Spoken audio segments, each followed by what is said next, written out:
Hey everyone, this is Marcello from Gamers Xtreme, and today I have the legendary Tommy Tallarico, my paisan. What's going on, Tommy? Marcello, hey, paisan, come stai? Bene, grazie. And two? Yeah, see, let's do the whole thing in Italian. We'll just mess everybody up. That would make the whole interview unique. It'll be an interview unlike any other. Yeah. People in Italy will be like, God, these guys don't speak well Italian. But I know all the bad words, though. We can just swear at each other for an hour. That's it. They won't know. Next thing you know, you open a branch in Italy. What part of Italy is your family from? They're from Naples. Oh, God, Naples. Oh, my gosh. You know, my grandfather used to say, when he says, because we're Southern Italian as well, but he says, you got to watch out in Naples, because he said every time he would go into the Naples train station, they said everybody would always shuffle against the wall because there's so many pickpockets there. So you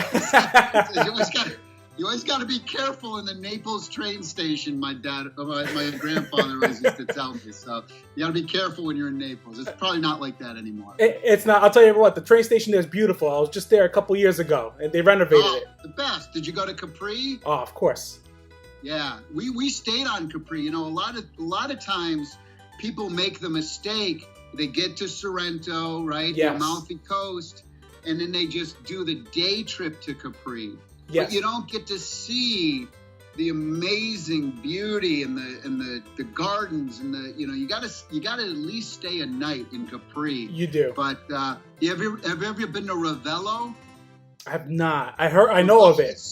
Ravello is south of the Amalfi Coast, a little bit inland. Okay. And I gotta tell you, it's the greatest, and it's this little musician town. Really? And so there's musicians in the square all playing, and there's painters. It's like the artist town. Oh wow! And making making the clay and the bowls and the ice cream. Well, we call it the ice cream. Okay? And in fact, the opening scene of Wonder Woman, not this new crappy one, the original. The one from a couple years ago, the good one. Yeah. The opening scene takes place in Ravello. They do that's the island where they show anyway, we're getting off topic, but that's all right. You stop me now because I'll spend the next 3 hours talking about Italy. So for you guys watching, obviously, we're into our Italian heritage, and that's a good thing, So got it. Passion. It's all about passion. That's right. So, and speaking of passion, I gotta say, Tommy, this project with the Intellivision Amico is clearly a passion project for you, I presume. This is, let's start from the beginning. How did the idea start for you to acquire the Intellivision company, and what was the drive of bringing the console back to the market? Yeah, well, Intellivision was the machine I had growing up. That was when I think of my childhood and playing video games, it's me and my dad, going to an arcade together, playing Space Invaders and Asteroids for the first time, or my whole family, younger brother, I'm the oldest, my mom, my dad, we'd all sit around playing video games together in television. Mm-hmm. And so it's something that's very special to me.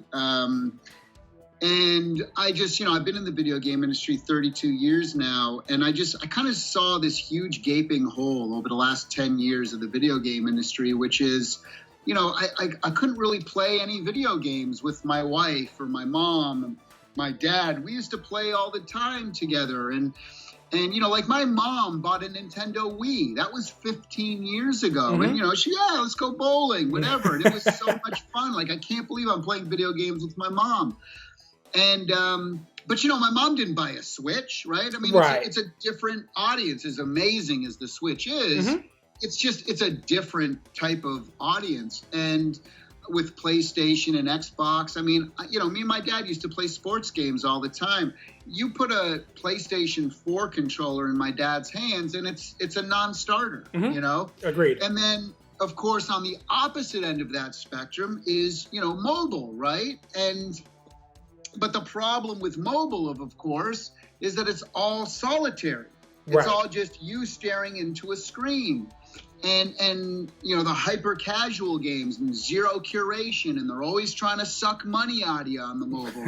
They call it free to play, but they call it freemium now, right? Correct. Where the first hit's free, you know, but the reality is that the level designs are based around trying to suck as much money out of you as possible. So and so that's the thing. So, you know, think of us, you know, because the 4 pillars of our company are simple, affordable, family, and entertainment.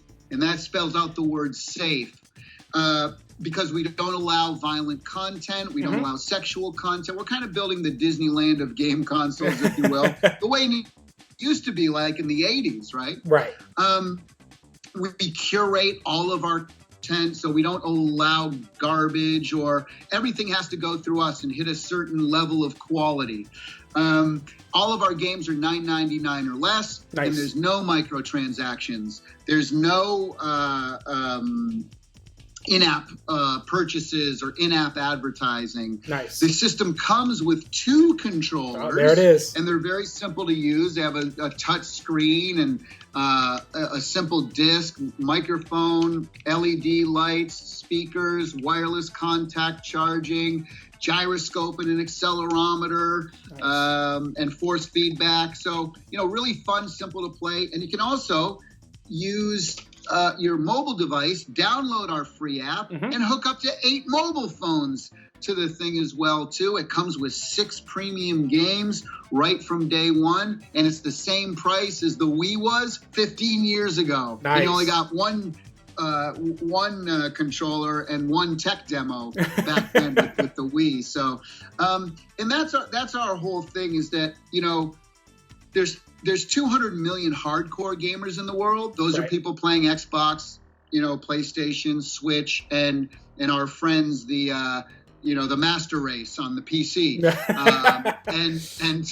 And so those 4 categories make up 200 million people, yet 3.1 billion people are playing video games every day on this. And so when you start to look into the reason why, yes, this is convenient because you have it in your pocket, it's easy, it's cheap, it's, you know, this, but, you know, what they don't like about home consoles is the controls, is the complicated gameplay, is the, you know, the learning curve to try to get up to speed, you know, the expense. You want a second controller? Great, $60-$70. You want a game? Great, $40, $50, $60, $70. Some are $100 now, right? You want the special editions, they're $120. Yeah.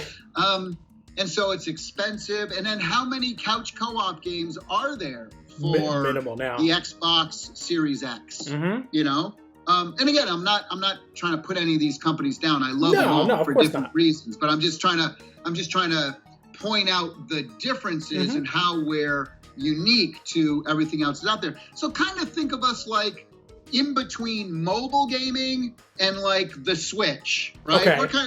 That's where we live comfortably. Are we going to cross over into some of those other areas? Yeah, absolutely. But you know, I don't think that a hardcore gamer is going to buy Amico instead of a PlayStation 5. I'm not over here drinking my own Kool-Aid, you know, but they might pick it up as a second or their third console so that when their non-gaming friends come over, they bring it out and they play some party games or whatever. So, but yeah, our target audience though, our go-to-market strategy is families, right. Casual gamers, who like playing games on this, but don't have any home consoles because their kids are too young, or they just find it all too complicated or violent or expensive. And so that's where we're going to live. We're going to live in there, and we're really excited about it. And I think that's a smart move, too. It's that nice in-between step. And, you know, I agree.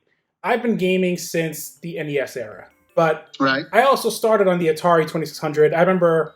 my older brothers, we had an Atari. We had a Commodore 64 on top of that. Great machine. And I remember those fondly, but I grew up remembering to play the NES. And then I've seen the generations, you know, advance through time.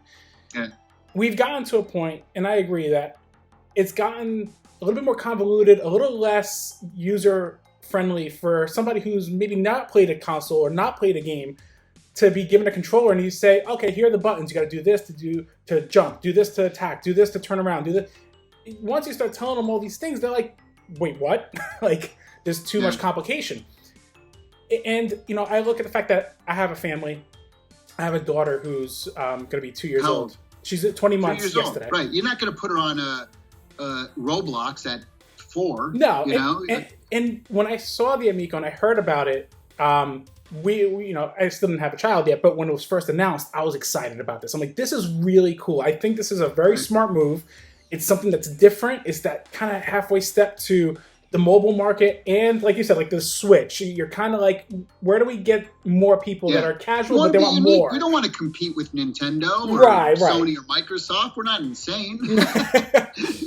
But that being said, you know, I gotta say, the Amico, the name alone, immediately I knew when you guys announced it, I'm like, okay, Amico, friend, they're bringing back local. Italian, as you know. That's right, and I'm like, they're bringing back local multiplayer. And yes. I grew up with that, and that was already the first hook for me. I'm like, I miss local multiplayer because modern games nowadays require mostly playing online, paying a subscription service, finding the time to meet up with your friends online. And I'm just like, it never happens. Realistically, that could be cool too. It can be, absolutely. What I always tell folks, and I'd be interested to hear your story, is think about your greatest gaming memories of all time. Plenty. I guarantee you that those were when you were with other people playing. They were. Right? They were. Maybe it was GoldenEye on the N64. That was the first one. Or Mario Kart on Super Nintendo, or Bomberman on the Saturn, whatever, right? We all have these amazing moments. For me, it was Major League Baseball with my dad, or skiing, Intellivision skiing with my mom, or hockey or Utopia with my brother. We all have these moments that are just burned into our minds, and our greatest gaming memories and moments were when we were with other people. Now, think about the last time you played with a whole bunch of people. Maybe it was a LAN party playing Halo 20 years ago. Like, you know, like it's more of a rare thing. And again, you nailed it before when you were talking about like the learning curve is just outrageous. Even if your friend who never played Fortnite wanted to play Fortnite with you, like, they have zero chance of winning. Yeah. Zero.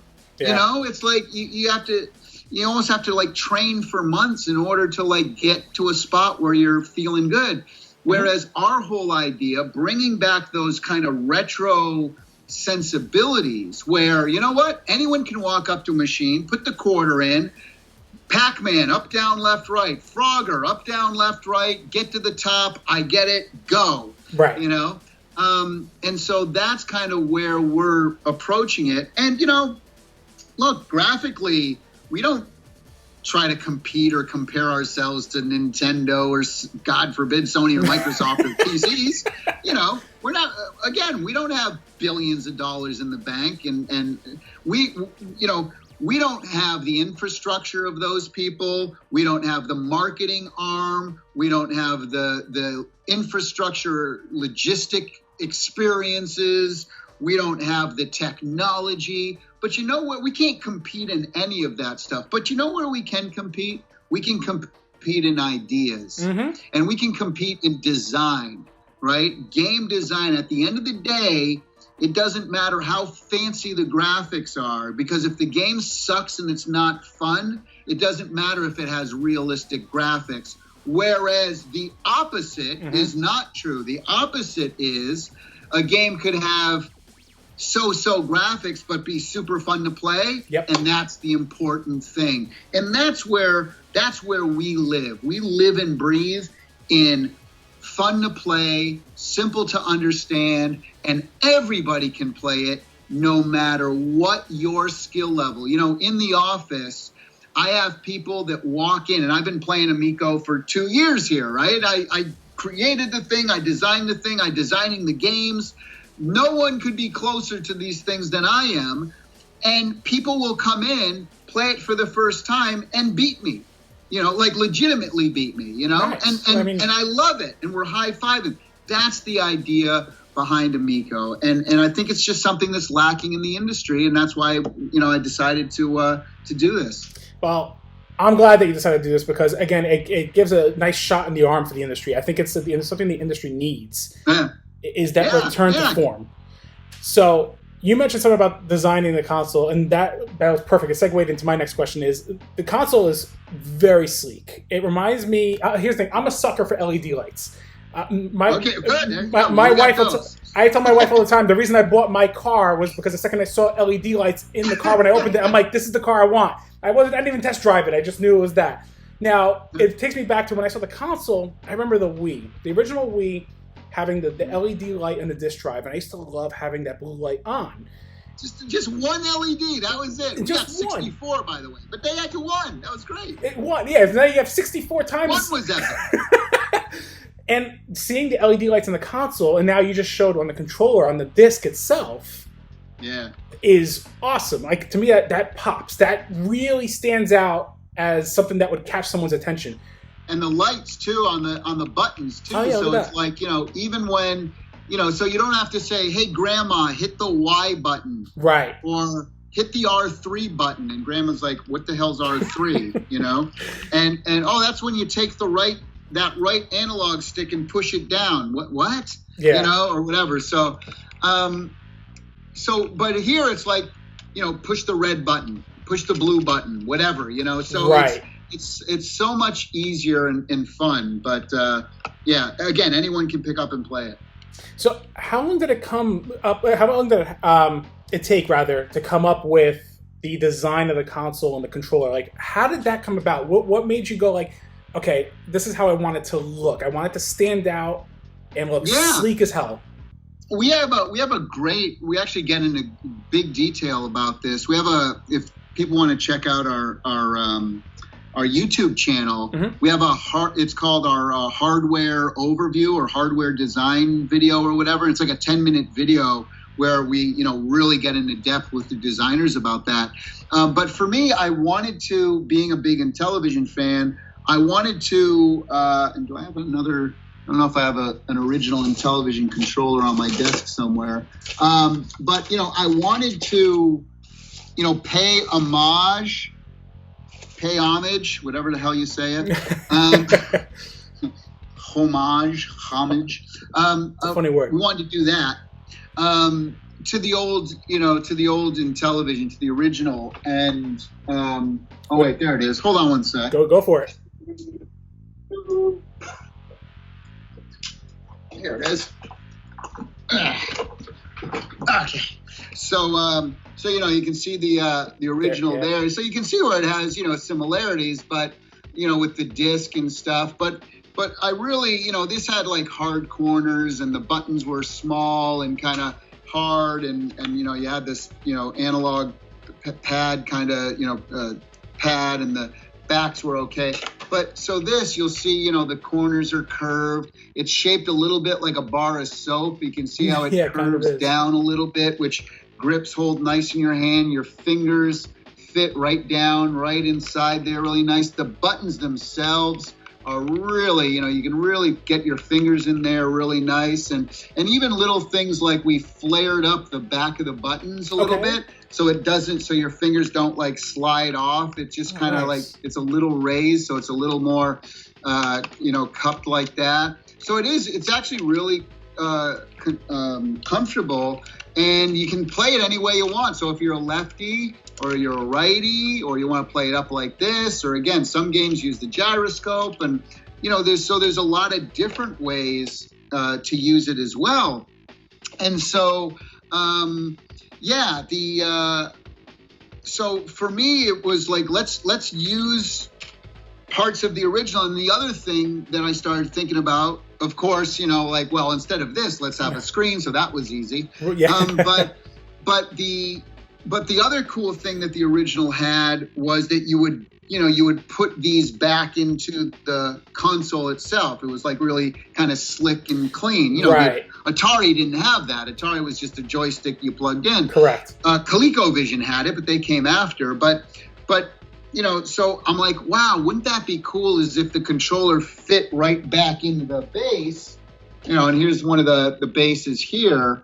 This is a 3D printout painted. It's not the finals, but wouldn't it be cool if you put it right back, in there, and it was charging it as well, so it acts as, so you're never out. There's a wireless contact charging right there. Okay. So it all kind of came, and then in regards to this, like, I'm a big Ferrari fan. All right. So I used some of the curves of the Italian sports cars, Ferrari, Lamborghini, Pagani. I sent pictures of like, I really like the way this turns or this curves or this. I like this color here and these color combinations, and I like the way the vent is on the thing. It's just it's like if Ferrari married a toaster oven. Well, then we're going to call the Amico the Ferrari of console design, because it is sleek beyond belief. It's different. Right? It's different, and it's funny. Like, not to knock like the newer consoles, but I look at something like the Xbox Series X, which just looks like it's just rectangles, and it looks like a refrigerator. It just doesn't look appealing. It doesn't look sleek. They say that some people will say that ours looks like a foot bath, so that's okay too, But I think it looks like a takeout box a little bit too. You got that, but a baby monitor. That's another one we get. But the interesting thing about that though is that so tell me, who buys baby monitors and foot baths? Parents. Moms. So bingo. So we nailed it. That's it. That's awesome. Foot bath. I haven't heard that one. That's a new one. Oh goodness. Tommy, the controller has our RFID technology built to it. Now, what uses do you guys have planned to take advantage of that technology on the controller? Yeah. So the RFID technology is actually in the base of the unit. Oh, okay. And so, yeah, but what you can do with the controllers is I can take my controller and I can go over your house and I can dock my controller on your machine, and it knows that it's my controller. So if, if you're connected to the internet, welcome Tommy on your machine, and we can now play all of my games that I own back at my place. What? We can download them and play them on your machine. Okay, that's phenomenal. That's awesome. And so as long as my controller is connected to your device, you can play all my games. Now, I'm going to need my controller to play my machine back at home. But, hey, if I go on vacation, I might come over your house and go, hey, I'll give you my controller for a week. I'm gone, and you can play all my games for free. Sure, why not? See, we're about innovation. We're about sharing. We want people to share. We want word of mouth to spread. We want, people to be our biggest marketers, if you will. Right. We want people to talk about this in such a positive way. My two biggest things with the way we run the company and with the way we approach our consumers and customers, the two biggest things to us are trust and value. Okay. Those are the two biggest things. If we can provide trust and value, then the success and everything else comes after that, but those are the two our most important thing isn't bottom line, or else I wouldn't be selling games for $9.99 or less. Mm-hmm. Right. And so, for us, we just want to build that kind of, fandom and build brand loyalty, because they appreciate what we're doing, and that the consumer, that trust and value comes first. That's awesome. You could definitely see that you have almost an old school mentality on that too. It's about trust. It's about not screwing over the consumer or no BS toward the consumer. It's like, we're not going to charge $60 for another Skyward Sword. Shots fired, but no, I got no. Everybody's talking about it. No, right? I know. Somebody's gonna take that clip and I know. In all seriousness, yeah. Let me follow it up by saying I love Nintendo, and everybody's talking about that now. So it's not just me. That's great. So now games. You were talking about sharing games, but games in general. One thing about the Amico that stood out to me also, and one of many things already, is you were already pushing back at the announcement exclusive games. This console's about games you can only play on the Amico. Yeah. That being said, how has it been acquiring developers to join on board the Intellivision family to bring exclusive games? Simple. Really? Simple. And let me first set this up by explaining what exclusive means to us and how we define it on our website and you know what we say. So exclusive to us means an experience of the game, a version experience of the game that you can't get anywhere else. That's basically what the word, like, look up exclusive in the dictionary, you know, that's what you get, right? So we do have certain games, a small minority that maybe have been on other systems. Okay. But what we've done is we've taken those, completely redid the graphics, completely redid the audio, add multiplayer to it, add different levels, add blah, blah, blah, blah, blah, et cetera, right? Mm-hmm. So some people might push back on that and say, well, that's not, you can't say that's an exclusive game because it came out in some kind of form years ago. Mm-hmm. And so I would say back to them, I would just say, well, the version of our game, right? Can you play it anywhere else? No? Then what's the definition of exclusive? Right? So I mean, people have different ideas of what exclusive means. Right. So for us, exclusive means you cannot get that exact experience anywhere else. So, but that being said, yeah, the majority of our games are from scratch, which is awesome. And so, but the second part of your question was, about developers. Yeah, how was it? They love us, and I'll tell you why. When you're an indie developer, the hardest thing in these times is getting the thing that you've poured your life and heart and soul into for the last couple of years to get it recognized by anyone, right? Yeah. So it's like you could have this great game, you put it out on Steam, and within 20 minutes, it's already off the what's new list because there's so much stuff, right? Right. How do you get recognized?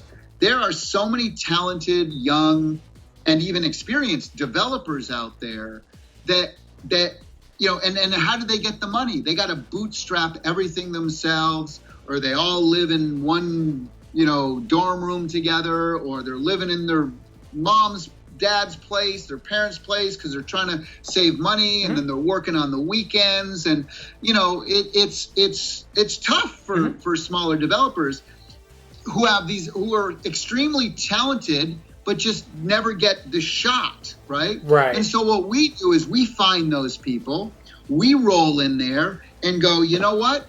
We're going to pay you. We're going to pay you. Wait, you're going to pay us? Yeah, you don't have to do a Kickstarter, an Indiegogo. We're going to pay you to create your dream. I'm going to help design and develop it so that, you know, all of the Amico sensibilities of what we're about are captured within your project as well. And let's do this thing. And so they're over the moon. No one approaches them. Nintendo doesn't approach, you know, a small indie developer and say, hey, we're going to give you $100,000 to build your dream. And then we're going to push the heck out of it on our console. Right. It doesn't happen, right? No, it doesn't. And so we're coming along, changing the ecosystem, changing the way, again, this is what I was saying earlier. We can't compete with Sony, Microsoft, and Nintendo in a lot of ways. But for stuff like this, we can compete with them in ideas. And that's exactly what our goal has been. Wow. That's quite the offer. That's great for indie developers to be able to. And by the way, it's not just indies. Even like seasoned, amazing developers, are making games for us as well, just because they love the whole idea and concept behind what we're doing. Like Choice Provisions, they're doing Breakout. Choice Provisions are amazing, incredible. Bit Trip series is incredible. The Runner games on the Switch, and PlayStation, I think too, and PlayStation, so. and Other Oceans, which is another. Yes. I mean, look up Other Oceans and what they're about. I mean, yeah. So we have some really big. Stainless Games who's been around. The Bitmap Brothers. Bitmap Brothers who've been around since Commodore 64, Amiga days. We have a lot of people attracting a lot of super amazing talent because of what we're about. So I have to bring this up because to say I'm a fan of this is an understatement. Okay.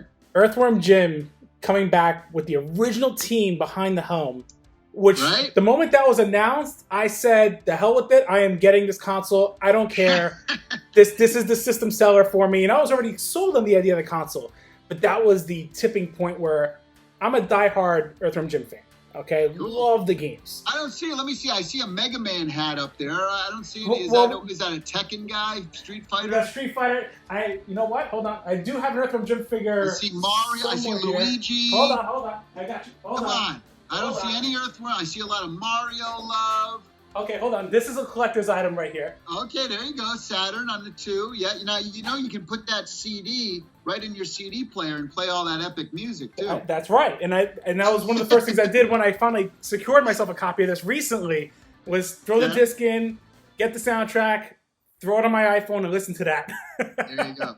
And I do have more memorabilia. I really should have got that. Check this out. We did a double album.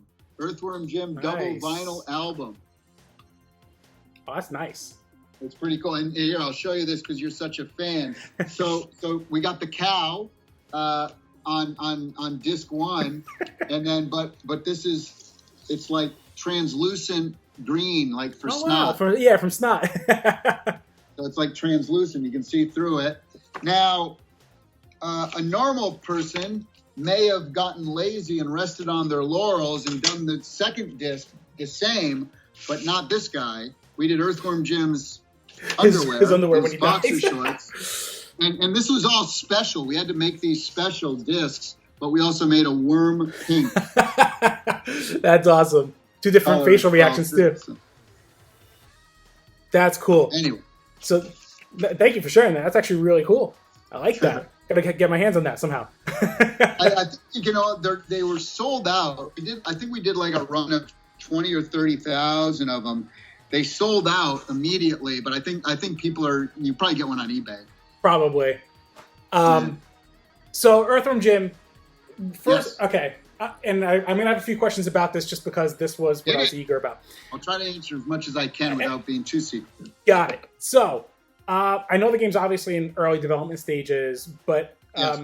Basic thing, can you share anything about the game, such as what kind of game will it end up being? And and then I have a follow-up question. Let's answer that question first. I got another question after that. For sure. So, obviously Earthworm Jim is rooted in platform-ish style. Mm-hmm. If you think about, but people always think you say, "Oh, Earthworm Jim's a platform game." Well, it wasn't really. Parts of it were, mm-hmm. but you also had, the rockets. You had the Peter Puppy, the bungee levels, riding hamsters sometimes. The underwater levels, bouncing puppies. There was so many different things. And, when we all first made the original 2 games, there were so many things that we wanted to do that we just couldn't. So we kind of like, okay, well, let's make a platform level or style level or whatever. But anyone who knows the first two Earthworm Jim games will tell you that there's a lot more in there than just platforming. Right. So we're going to have platform elements. Okay. But the coolest part, though, is that we're designing the entire game. And this one is exclusive on Amico. No other console will ever have this game. Okay. Because the way we're designing it is based around two controllers. Okay. You know, like based around, you know, controllers with a touch screen and with LED lights and with a speaker and a microphone. There's certain things that you have to do or say or put in an appropriate way. I mean, the whole idea behind Earthworm Jim, we never had a game design document for the original Earthworm Jim. Never. Okay. It was just 10 of us in a room trying to make each other laugh. And we were all like brothers. Okay. And we were just trying to make each other laugh. So we would start with the joke first, and then we would design the game around that. Like, you know, we'd be sitting around a table going, hey, what if like at the beginning of the game we launched like a chicken up in the air? Because chickens are funny. And, oh, yeah, I could do a funny sound. You know, and then the chicken. And then like every level, you just saw this chicken flying through the sky. You know, like, isn't that funny? And then somebody said, oh, that's funny. But you know what's even more funny? What if it was a cow? Because cows are funny. And oh, my God, yeah. And then we go, moo. And then, you know, and that's how this stuff starts. And then it's like, okay, well, let's design this now. And, well, how are we going to launch the cow? Like, how are you going to, like, you know, the cow's going to, like, just, should we put him on a rocket ship or something? Well, what if he was on like a teeter-totter or something? Like, what if you just like you bounced it and then no. What if you like shot like a big heavy thing and because teeter-totters are funny. Right. Again, it's always with the joke, right? Right? Isn't it funny when you jump on one thing? Again, you think back like Warner Brothers cartoons, which all of us grew up on, right? And so it's like boom, and it was like, oh, okay. Well, what's going to be really heavy? Should we use one of those 2-ton things like you see in Wile E. Coyote and Roadrunner? What if it was, well, what's funny? I don't know, like a refrigerator. What if there's like a refrigerator hanging around? Refrigerators are kind of funny, I guess, right? And well, why would there be a refrigerator? Well, maybe it's an old refrigerator. Wait, we're in a junkyard. Boom! And that's how you get to, you know, we didn't sit down and go, oh, let's have a junkyard level. And then in this level, we'll have a cow that launches off it's the joke first. Yeah, it's interesting. And then so that's how we're designing this whole game. Nice. So like we have like 100 jokes on paper. And so we're starting to like create the levels and create the situations around the joke and around this, which is hilarious. This is going to be the funniest video game the world's ever seen. And you heard it here first, folks, unless you said it elsewhere, but Earthworm Jim will be the funniest game. And the most unique. Well, and that's why I was excited about the idea. I'm like, well, the first two games, yeah, they were platformers, but they had so much variety in them that every level felt unique and you did something different. So it was versatile. Did you play through the first two games? Oh, yeah.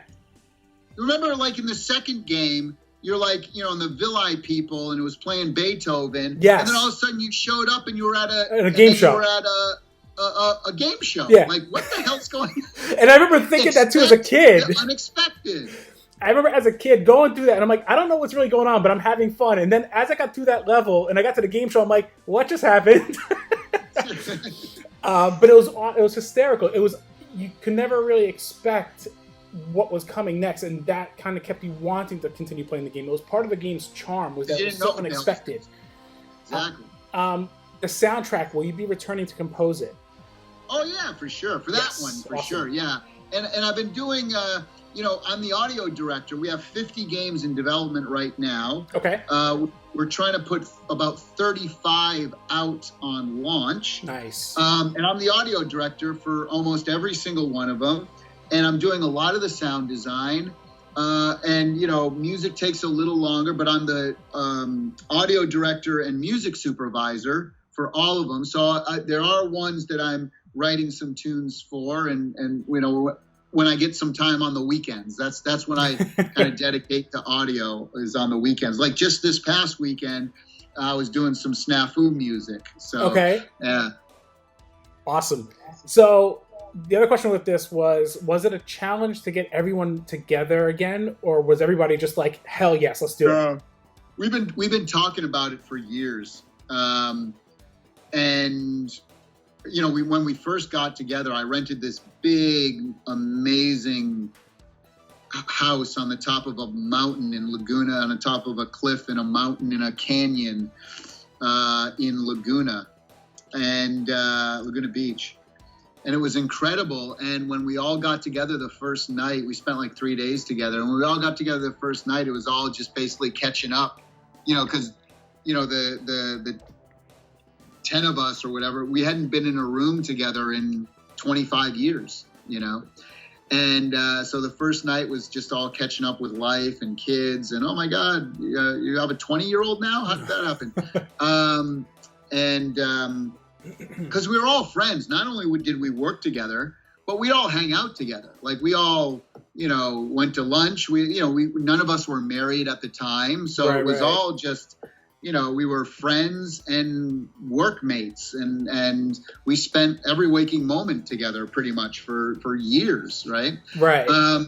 And so when we all got together, it was like we never left. It was just the next day we woke up and here we were again. We were just a little heavier, a little grayer, and a little more, you know, maybe rough around the edges, a little more, you know, sore when we got up from the chair. But it was amazing though. It was really incredible. And yeah, it was magic. But it wasn't that hard because it was just a matter of emailing people, because it was something that we'd talked about. We almost did it about, I want to say maybe 15 or 16 years ago. Okay. We almost, yeah, I actually, yeah, it might have been 17 years ago. Okay.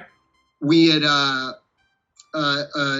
David Perry, his company Shiny, had just gotten bought by Atari and Infogrames. Okay, yes. And we approached Atari and we said, hey, why don't you, we want to do a new Earthworm Jim game. And we started making it for the PSP at the time. Oh, I heard about this. I remember this got canceled. Yeah. Well, or at least it was rumored. And then Atari was like, and we didn't want a lot of money. We said, look, just pay us our expenses and we'll make the game, like you know, we'll make the game, and then but we do want, you know, we want royalties. Right, we want of course. And they basically came back and were like, nah, we'll just get any team to do it. We don't, like, you guys bring nothing to the table. Like that was the mentality, and we're like, what? Yeah, and they're like, yeah, we can get somebody else to do it, and they won't do it for royalties. So it's like, did they whatever. Did they not know that somebody else did an Earthworm Jim 3D, which was nowhere near Earthworm Jim? Like, that's an awful mentality. It's a very corporate mentality that you see a lot in our industry. Yeah, and it's completely ridiculous and stupid. Yeah, and that's why great things like Kickstarter and Indiegogo do exist, so that some of these folks can, you know, try to get back, you know, because game publishers won't do the right thing. So yeah, you know, at the end of the day, it all comes down to the team and the people you have around you. You know, I couldn't make Amico if it wasn't for the incredible team of, you know, 50 plus people that I've surrounded myself with. You know, it's, you know, I can't do everything, and not even close. So, you know, it's all about the team, teamwork, passion, that magic. And I've been on, you know, I have the Guinness World Record for the person who's worked on the most video games in their lifetime. And I've been on the greatest teams ever, from the Earthworm Jims and Disney's Aladdins and things like, you know, Tony Hawk Pro Skater, the original team of that, Spider-Man, James Bond, the early Madden football games, Guitar Hero, a little game you might have heard of, Twisted Metal franchise later on, the Pac-Man franchise, one of the first Americans to ever be hired to work on the Sonic series by, you know, the Sonic team over in Japan. I've been on some of the greatest selling games and greatest teams of all time. but I've also been on the crappiest selling games and the crappiest teams of all time. So I know the difference. And the difference between a crappy game and an amazing game is the team and the passion that they have.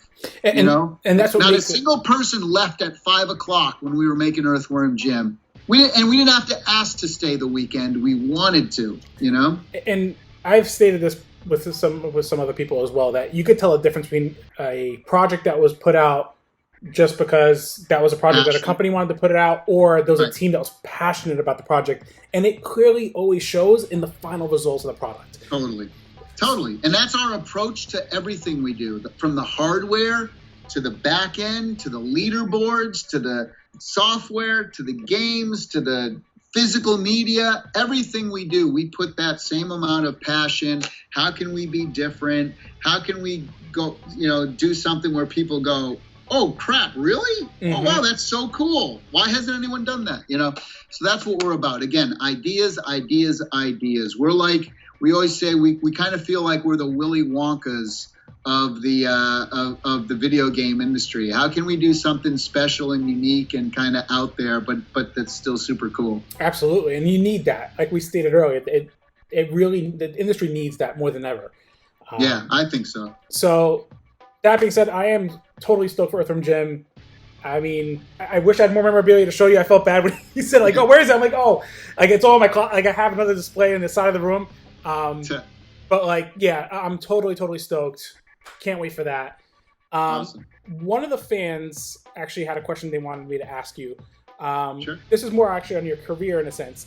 What were some of your major music influences in your early career, and have there been any updates since then in terms of your influence?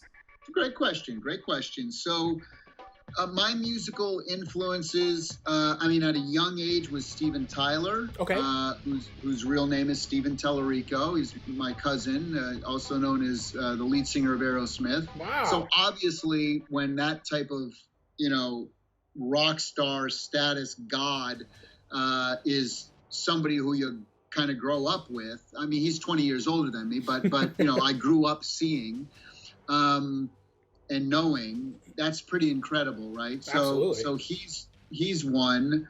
But musically, John Williams and Beethoven on the orchestral side and passion side.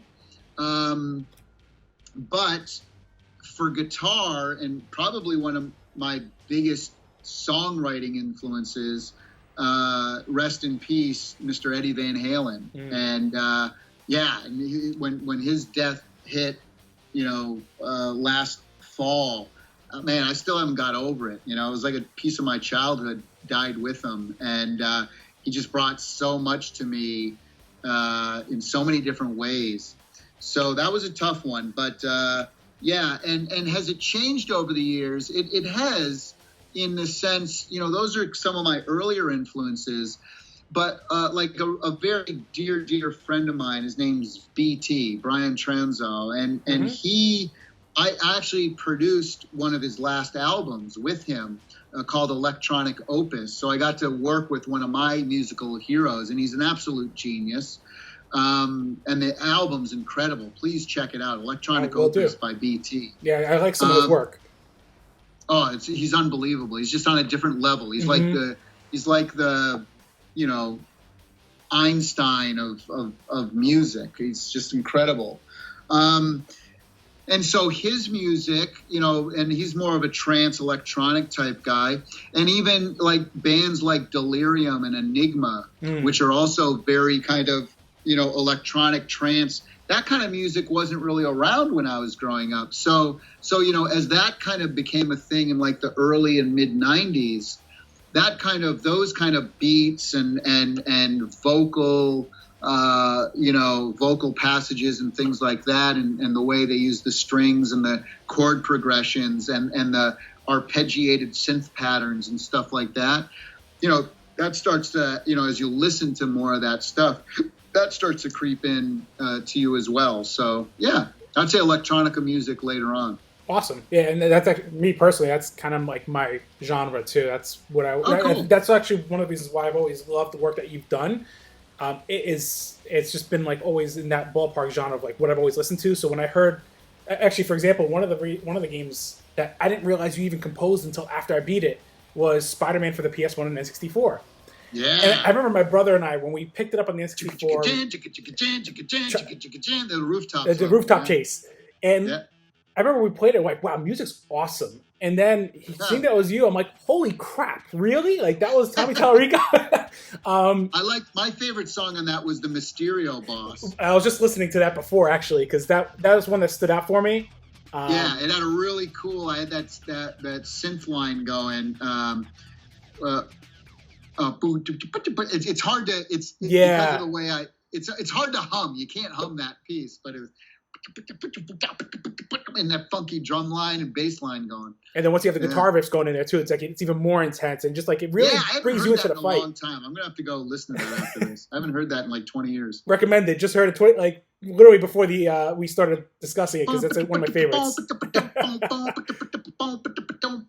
And it had some that had some like James Brown and Ray Charles vibes going on in that tune. Really? Originally, Yeah. Okay. Yeah. Nice little tidbit. Stevie Wonder as well is in there. Yeah. Nice little variety. But like for rock, like what happens when the Godfather of Soul, James Brown, meets 9 Inch Nails or whatever, So I always like to, I always like to try to, mash things up a bit. Keeps it interesting and gives you some unique songs too out of it. Yeah. So on that note, just thank you for composing that soundtrack. Definitely, hands down, my favorite one that you've done, right up there with Earthworm Jim 1 and 2. It's like right there. Appreciate it. Thank you. So to kind of switch gears back to the Amico, Amico's launching with 6 pack-in games. We got Skiing, Astro Smash, Shark, Cornhole, and Farkle. Definitely one missing. There is one missing. I do have to give you guys much credit here, though. This is what you discussed before, was you buy a console nowadays, PS5, Xbox Series X, you're showing $500 with, well, the PS5 comes with Astro's Playroom as a free game, but realistically, nowadays, it's like a 3-hour platformer / tech demo. But that's where I got to give you guys credit. It brings me back to, like, I remember the NES came with 2 controllers in a game. The Super Nintendo came with 2 controllers in the game.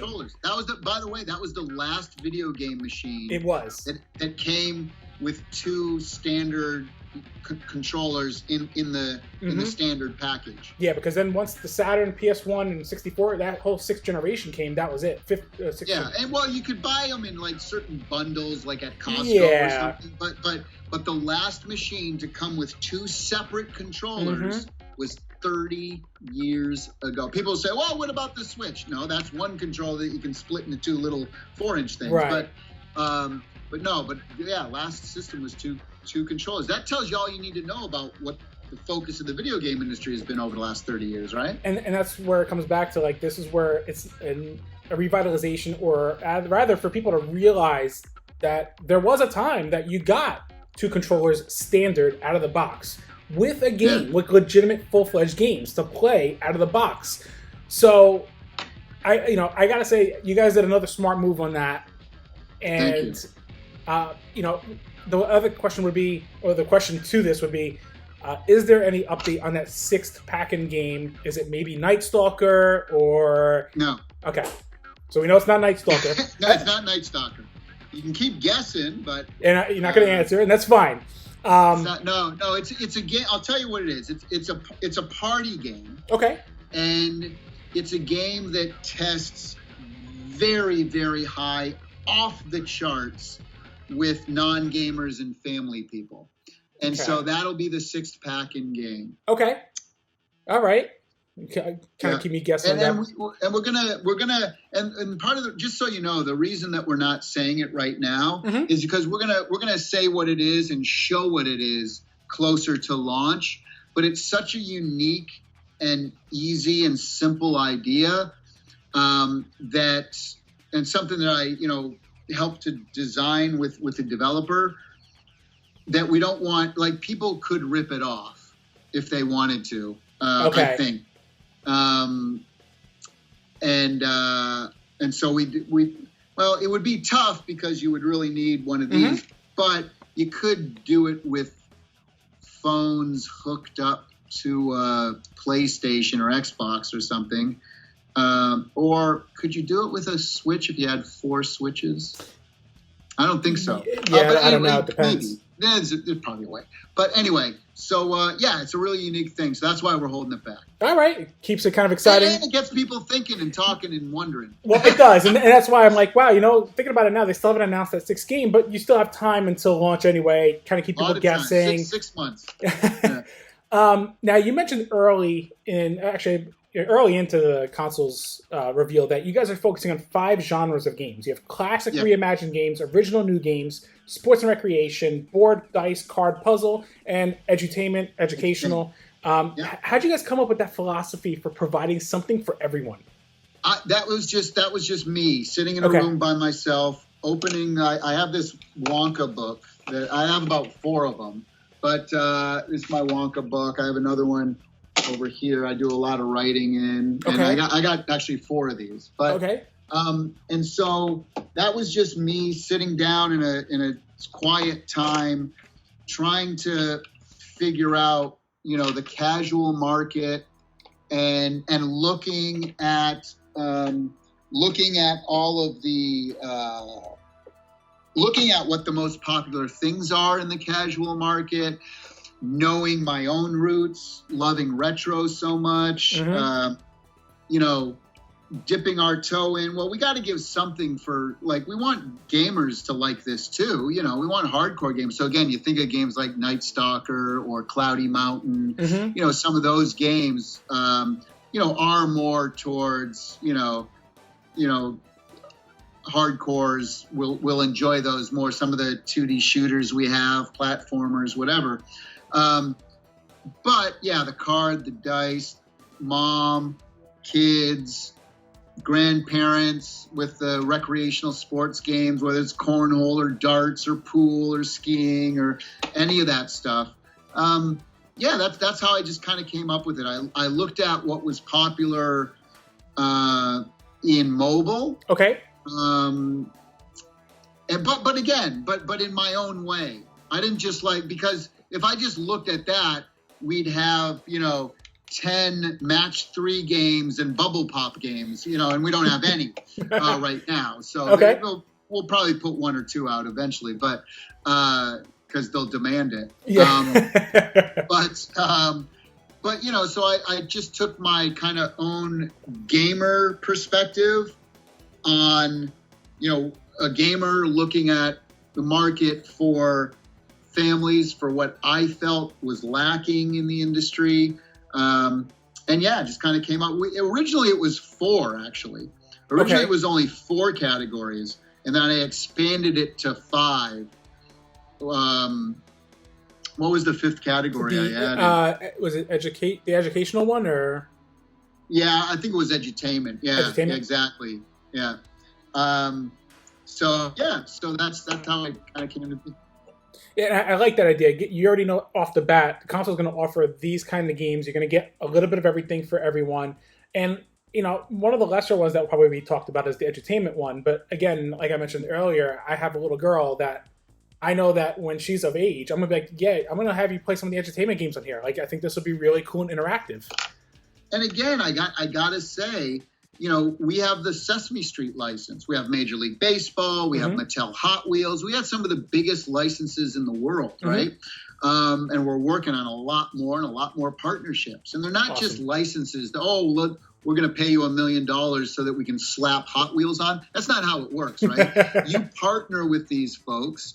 And the reason we pick certain partners is so that they can help promote our system to their tens of millions of people and followers and social media and mailing lists and TV programs and all this online presence, all of that stuff. So but take a license like Sesame Street. Let me ask you a question. How many Sesame Street games currently are there on all the home consoles over the last decade? Most likely 0. Zero is the answer. Yeah. Now, what does that tell you? There's, and how many co-op edutainment games are there on mobile? Co-op. None. So again, this is what's going on here? Mm-hmm. Like, this is insanity, right? And so, we're developing cooperative games, edutainment games that mom, grandma, little brother, little sister, whoever can sit down and play and learn together. And it's not like, oh God, this sucks.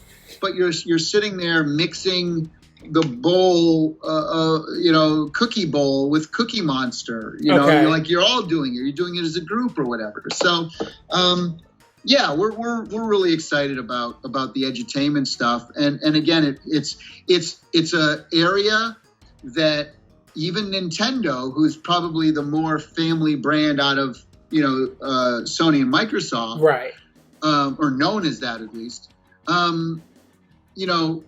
even they don't have edutainment titles for 4-year-olds. Right.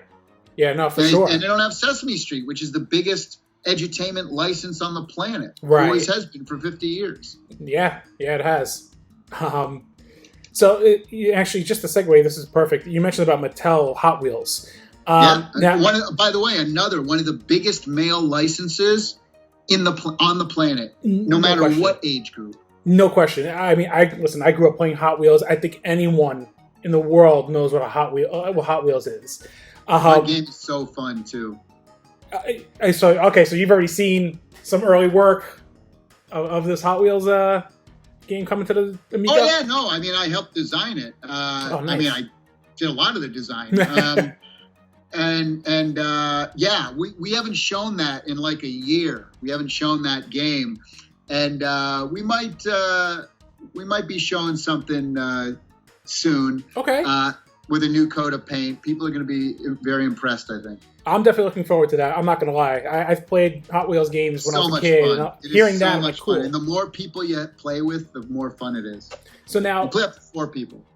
Okay, 4-player. Yeah. Nice. But you can play single player if you want to, and with the AI. So we're building the whole AI into it now. It's great.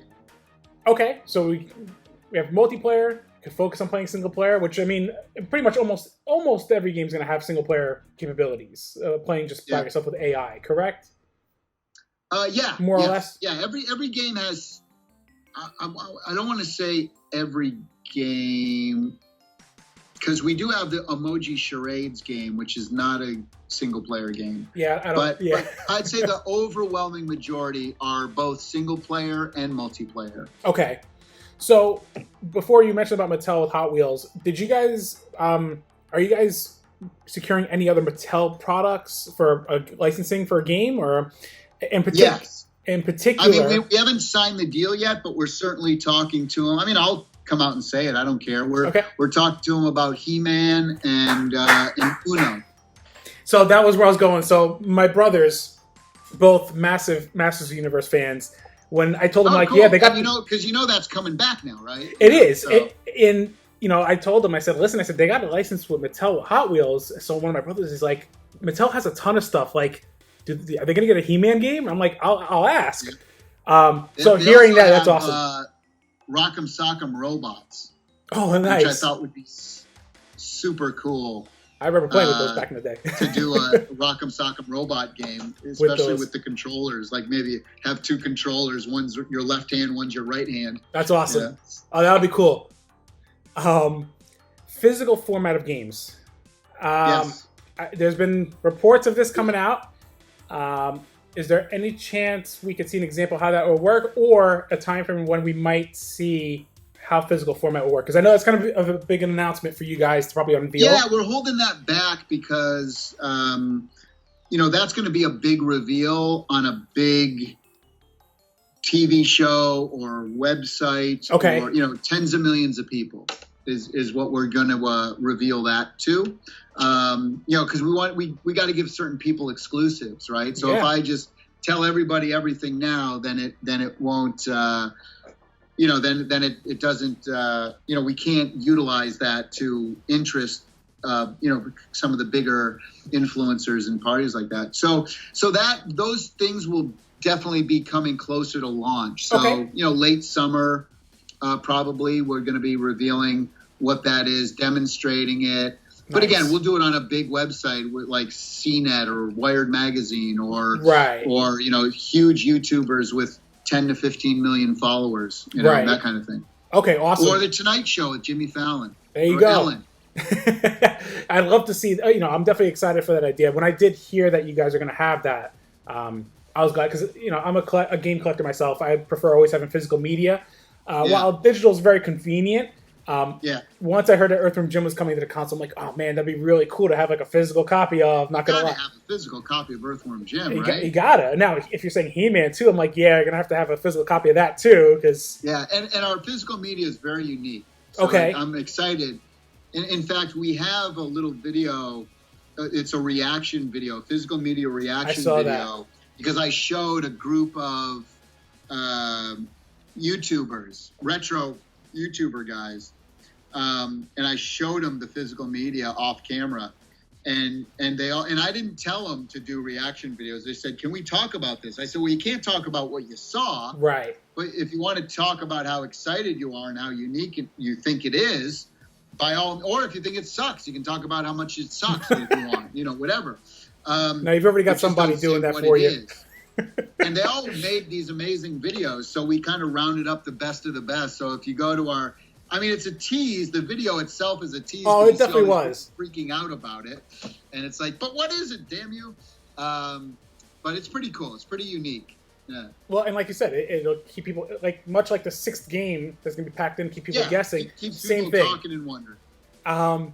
Switching topics for a second, you recently had an announcement about the Intellivision collection coming to the newly debuted handheld, the EverCade. Which I did cover a review for it myself on my channel back in the summertime, which is actually a pretty cool handheld. How did that come about? So one of the guys who loves Amico, his name is OEB Pete. He's got a channel, super positive guy, really just, a dear man. And he loves Amico, and he also loves EverCade. And so he kind of said to me, he goes, "Tommy, you should do something with EverCade. Like, I love you guys. You guys are like my two favorite things." And I'm like, well, you do a lot of EverCade stuff. I said, "Do you know anyone over there?" Because they're based out of the UK. Correct. He's like, "Yeah, I know the guy who runs the joint." I'm like, "Well, hook us up." And so he ended up getting us together, and we did a deal. Awesome. Yeah, I'll definitely be picking that up for my EverCade, no question. So everyone can thank OEB Pete for that. There you go. Actually, I saw that video that you guys posted on the channel, but I'm going to thank him directly for that, because that's actually really cool that you guys are going to be doing that. Best way to thank him is to subscribe. And I'll be doing that, no question. Gotta support all the YouTubers that you can. That's right. So one Intellivision game that I loved back when I first played the system at a friend's house was Bump and Jump. As a matter of fact, one of my favorites. So also known as Burning Road in Japan. That's correct. And to be honest, the Intellivision I never heard of until I was actually in middle school. And at the time, middle school, I was playing, it was still N64 before the GameCube came out. Okay. Yeah. So, and I remember going to my friend's house. That's early, mid-90s. About late 90s for me. It was late 90s. And I remember a buddy of mine, he's like, let's hang out. I'm like, okay. We went over his house. He's like, oh, let's play the Intellivision. I'm like, the what? What the hell's that? So when he showed me the controller, it was a throwback, because I'm like, that was the same controller I used. And he would tell me, like, oh, let me show you this game, Astro Smash. I'm like, okay. And, like, I appreciated older games because I grew up with them, too. But I just never knew the Intellivision at the time. And I remember seeing Astro Smash. I'm like, oh, this is pretty cool. And then he's like, oh, let me show you this other game called Bump and Jump. I'll have you try it. And so you never played it in the arcade? I didn't realize. So what was interesting is I never played it in the arcade. I played an NES version of it. Because there was an NES. Which is the version that's currently on the EverCade, was the NES version. Yes. Which I'm bummed about, because I want the I want the arcade version. Oh, yeah, the arcade version would be nice, actually. Yeah. But yeah, like I remember playing the game, and no joke, I could not stop playing it. So every time I went to his house, that's the game I wanted to play for Intellivision. And by the way, the Intellivision version of both Bump and Jump and Burger Time were known as the two best versions of those games on any platform from that era. Really? Yeah. Oh, that's actually a cool tidbit. Yeah, Burger Time and Bump and Jump. Those are the two that we had better than anyone else. So is there any chance we'll see a return of Bump and Jump on the Amico? We already announced it. I totally missed that, and that's holy crap. We got Burger Time and Bump and Jump. Burger Time I knew. I guess I totally missed Bump and Jump. Oh man. Okay. If I wasn't excited already, I think we announced it. If not, I just announced it on your show. Ooh, look at that. No, I think. But I'm pretty sure I announced it before. And it's very possible. I mean, you guys have been announcing a good amount of games, and which has been exciting. You're showing you already have a lot in the pipeline of what's coming to the console by the time it launches and shortly after. Another game I'm actually looking really forward to, you guys just revealed recently too, was Finnigan Fox. Yeah. So I actually played Fox and Forest on my Switch a while ago, and then when I saw that there was this new installment, when you guys first showed it, I'm like, oh, this actually looks like Fox and Forest. And then when you started saying it was from the same team, and it was like, there's a perfect example. So tell me how you would define this, if you would consider this an exclusive or not. So Finnigan Fox. So what we did is Fox and Forest. As you know, you played it. Mm-hmm. It's a difficult game. Mm-hmm. You can't double jump and shoot at the same time. You had to buy certain things. There was this whole potion thing. Very difficult. A lot of backtracking. Right. No multiplayer. So what we did is we took the basis of that and we said, let's redo all the pixel graphics, because, people our age might like pixel graphics, but, young children do not. They, in fact, despise pixel graphics. So we made it more friendly as well. The game was a little dark in that, so we lightened it up. Mm-hmm. You can now double jump from the get-go. You can fire while you jump. You don't have to backtrack. All of those things are already opened up. You can buy maps to show you where the things are. It uses our controller. When you get close to one of the magic walnuts, it'll start to tell you on the controller that you're getting warm. Oh, cool. We redid all of the music. We redid the bosses. We added multiplayer levels now. So there's versus levels. We've changed the controls. We've made it easier. So all of that, and the only place that you're going to play all of that is on Intellivision Amico. Finnigan Fox will not be on any other platform ever. Now, does that sound like an exclusive to you? It sounds like it's rebuilt from the ground up, so yeah, absolutely. Right? Or would you consider that a port? No, that's definitely not a port. That's not a port, right? No, a port is if it's the exact same game with no touch-ups. That's a port. Yeah, pretty much, yeah. Or they add one thing or whatever, one new weapon or something, yeah. Yeah. So that's why I'm always careful to explain to people what our interpretation of an exclusive means. To me, that Finnigan Fox, to you, Finnigan Fox is absolutely an exclusive. Oh, yeah. But, so there you go. And is that a game that'll be ready by launch, or is that... Yes. Oh, nice. 100%. Cool. Yeah, it's like 90%, 95% done now. Oh, awesome. Yeah, that was the other thing. We were working on the music for that this weekend, too. Oh, really? So, one of my friends, who's also a fan of the site, but it's actually the one who introduced me to the Intellivision back in the day. I told him, like, hey, I'm actually interviewing Tommy Tallarico from Intellivision. He's like, wow, okay. He's like, I said, it was like, anything you want to ask. And to be fair, you're the one that introduced me to the Intellivision. So he told me those two games, well, there was a few games, Astro Smash and Bump and Jump were his favorites, but those two other games that he said he used to love playing back in the day. One was called Mission X. Yeah. And the other one was Kool-Aid Man. Wait, he didn't enjoy it. He just had it. He had it. I think he had memories of it. What, good or bad, or as bad as it was, it could have been so bad it was good for him. I'm not sure. So based on that reaction, I'm not going to ask if Kool-Aid Man is making a return to the Amico, but is Mission X... So Kool-Aid is owned by Kraft. Right. And so we thought it would be interesting to, wouldn't that be something to, because the cool part about Kool-Aid Man wasn't the game. What the cool part is that you had to save up your Kool-Aid wrappers or your, the UPC codes. You cut them out of the cardboard box, and then you could send 10 of those in and get a game for free. Right. That was the cool part of that, and that's why he loved it so much, I'm sure, because he had to save up. He had to work hard. He had to drink that red, yellow number 5 or whatever the hell it's called, and all that sugar in order to, he felt he earned something, and he got it in the mail for free. So we were thinking, how could we do that again? Okay. Wouldn't that be cool to do something like that, except have the game be good? And in regards to Mission X, I think that's a game that eventually we would reimagine. Nice. It's not something that's on our first tier, second tier, or third tier list right now. Okay. But it's something that we could probably see coming down the road 4 or 5 years from now, for sure. All right, cool.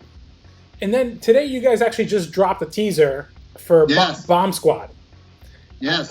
Any details you can mention on that game? Or yeah, the great thing about Bomb Squad, well, first of all, let me say that was actual in-game footage, too. Okay. So that's what the game looks like.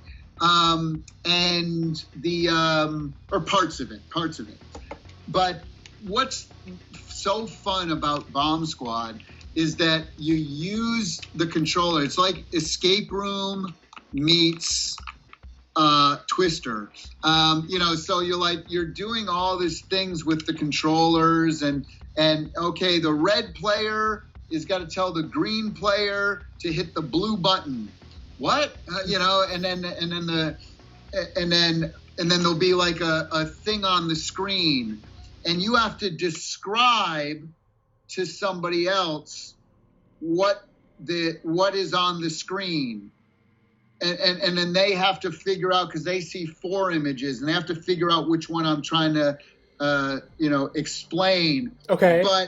But you can only show it, you have to tilt it, and sometimes you might have to get on your back so that you can't cheat and just show the person. Sometimes you use the microphone, and you have to hum or blow or hit a certain note. Sometimes there's only information that you get through the speaker that you then have to tell player 2, and then that triggers them to tell me about a color, and I have to tell that color to that other person so that his microphone or his speaker speaks something that he then has to tell the player 2. So you see what I'm saying? So there's this just really massive fun. Sometimes you have to put the controllers in a certain way to each other so that they touch and they connect, and then that unlocks something else on the screen that gives you a clue to get something else. Like I said, Escape Room meets Twister. I like that. I think that'll meets, if you ever played the mobile game Space oh crap, it just left me. It just left. It's Space Team. Sorry, Space Team. If you ever played the mobile game Space Team, where you have to it's 2 people yelling stuff at each other. Okay. It's Space Team meets Twister meets an Escape Room. That's Bomb Squad. So I can already tell, because I tend to hold, I used to hold game nights with a lot of my friends and coworkers. And this will be the one talk of the town. As you're saying this, I'm like, oh, this will be a perfect game to use for a game night. Totally. So people will use it as a drinking game too, I think. Nice. It's versatile. You can have a lot of different experiences. Yeah. That's awesome. Tommy, the UI of the system. Can you describe a bit of how you guys went about creating the console's UI? Is there any background music when browsing the UI? Anything like that? Just presentation-wise. We haven't really revealed the audio for it yet, but it's pretty cool. Okay. And the whole idea is that, you know, when you look on your mobile device and you're looking at games, they have just like a flat icon, right? Right. And even when you go to like Netflix or Amazon, Hulu, whatever it is, Disney Plus, it's just like JPEGs and text. That's all it is, right? And so we thought it would be cool to have these like living, breathing, magical globes. Okay. That, you know, a 3D thing that represented. And then the monitor, what happens is when you highlight a globe, you can see, and so you can see the game inside the globe. Okay. But then you highlight it, you can see the game. Cool. Like, see it playing. Okay. It's not a screenshot. It's not an icon of one of the characters that has nothing to do with anything. You know, like, I want to see the game. I want to see what I'm getting into or remember what I'm playing. So that was the whole concept behind that, is these globes and incorporating, the store in with your library in a very unique way. So we're going to be revealing some of this stuff later, but there's a lot of unique things about it that we haven't even the search, the way you search for stuff. And again, you being able to utilize this and a touch screen, it just, you literally have hundreds of games right at your fingertips if you wanted to, I'm excited to see the UI.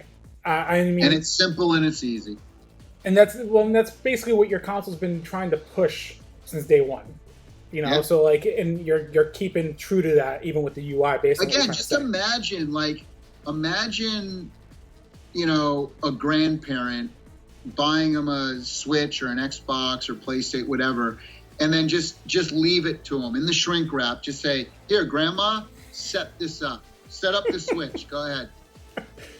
And then plugging it in, and then charging, and then navigating through the menus, and then creating an account, and then and set up the parental controls while you're at it, Grandma. And we don't need parental controls on our system because there's nothing for parents to hide from their kids. It's all rated E for everyone. And that's another thing that was, again, being now a parent and having a kid. Yeah. And granted, I'm going to show my daughter a lot of the games I even grew up with as a kid. Sure. I want to start her like seeing like the early stuff, right? Like Splatterhouse. Yeah, I probably won't show her that one, but especially not like 2 and 3, because that's what just gets Custard, or what's that? What was that? Custard? Yeah, like Custard's Last Stand on the Atari. Yeah, on the Atari. Goodness! They actually did a Intellivision version of it. I'm looking at it right now. Did they really? Yeah. It was like a homebrew that somebody did, but I thought it was funny. I bought it. Hey, have to have it part of the collection. But I bought it. That's going to be on the Amico, right? Day one launch. No, never. But Not even as an Easter egg. Yeah, right. But yeah, like I said, I do love the fact that I know, okay, these are family-friendly games. I like that they're doing their own market. They're going after their own thing. They're just bringing it back to the basics. And there was nothing ever wrong with the basics. So that just gets me kind of excited to get my hands on the console when the time comes, which would be, at this point, new target date, 10/10/2021. That date, I know, has significance for you, and I'm glad that you're sticking with it for your own personal reasons. And I know, we'll keep it at that. Currently, people can pre-order the console through GameStop and the Intellivision website for $249 for the Glacier White and the Graphite Black. You're good. You're selling it for me. Keep going. I'll keep going. How about the special edition models? You got the Wood Grain Special Edition model, which is exclusive to you guys, right?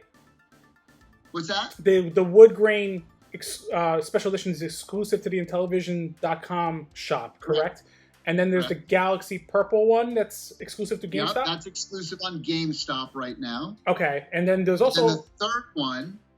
It's a red one. Yep, GTO Red. That's another Ferrari, another Italian thing. I mean, GTO... There were GTO, muscle cars as well, but it stands for Grand Touring. What was it? Grand Touring. What the hell does the O stand for? Grand Touring. Hold on. We're going to have to look it up. Let's Google it. This GTO. It's Grand Touring. What does GTO stand for or mean? Okay, it is. What's the third word? Yeah, Grand Touring. What does GTO stand for? Could you imagine that there's no? Oh, that's right. It's an Italian thing. It's Gran Turismo Omologato, which means Grand Touring car. Look at that. Yeah, so there's another Italian. Yeah, Omologato, Gran Turismo, which is means great automobile. Right. So the GTO model, that I'm not sure, where is that available at now? Nowhere. No, we're saving that. That's going to be an exclusive retail partner that we'll be announcing later in the summer. Okay, so that was the next question I was going to ask, was if there was any other partners you guys were going to, or any other retailers you're going to partner up with? Yeah, we have Walmart. We're doing this great thing with Amazon Prime. Okay. GameStop, Best Buy. Nice. EB Games up in Canada. Okay. But also in Europe, in the UK, Argos, which is one of the biggest folks out there, which you can pre-order. But yeah, I mean, you can pre-order in Italy right now. You can pre-order in all across Germany. And if you go to our website, no matter what country you're in, if you go to Intellivision.com and you hit the pre-order, and you can just choose your country and where you want to get it. But we're also in Media Market and Saturn, which are the two biggest electronics distributors in all of Europe. Okay. So we're going to be in those stores as well. So yeah, we're excited. That's awesome. Like I said, I can't wait. Actually, just this week, I was looking at the GameStop weekly ad, and sure enough, in the bottom corner was pre-order your Intellivision Amico over here. Oh, really? Oh, that's cool. I haven't even seen that. I knew about it, but I haven't seen it. I got the email on Sunday. I saw it. I'm like, that's cool. I'm glad that we're finally seeing that in a weekly ad to kind of get that buzz going. As of today, we have stores are getting posters. Okay. GameStop stores are getting posters. And there's videos now playing in GameStop locations around the country also. Awesome. So getting that ball rolling for people to be even more aware. We're okay to walk before we run. Oh, absolutely. We need to do it right. We got 10 years, 7 to 10 years to make everything. That's the life cycle of our system is going to be about 7 to 10 years. And so, we don't have to hit everything out of the park on day one. Mm-mm. We just have to, do a solid launch, a lot of great titles. We're super excited. And then build momentum from there, I mean, COVID is, we can't even get enough. We had to cut off purchase orders at 100,000 because we just, there's not enough materials out there to even make as many as we want to make. So, again, good problem to have, but we're okay with, like I said, walk before we run. So, Tommy, any last details you want to share with the viewers? Maybe an exclusive announcement if you'd like, but any other last detail you want to share with our viewers? No, I mean, I would just say, make sure to go to Intellivision.com, please. And sign up to our mailing list so you get all the info, and then also subscribe to our YouTube channel, because again we dropped 5 or 6 videos. We're dropping another one tomorrow, in fact. And if you're interested in anything about myself or my career, you can check out my website, Tallarico.com, Tallarico.com. And at the bottom of that, it has every way you can get a hold of me: Twitter, Facebook, LinkedIn, whatever. You can all reach me from there. I'm pretty active on social media. I try to spend about at least an hour a day just interacting with folks, answering questions. That's how we hooked up. You sent me I think at Twitter, whatever. So I'm you know, I try to get on as much as I humanly can, which is getting harder these days. But yeah, so that's I'd have people you know, reach out to me, please.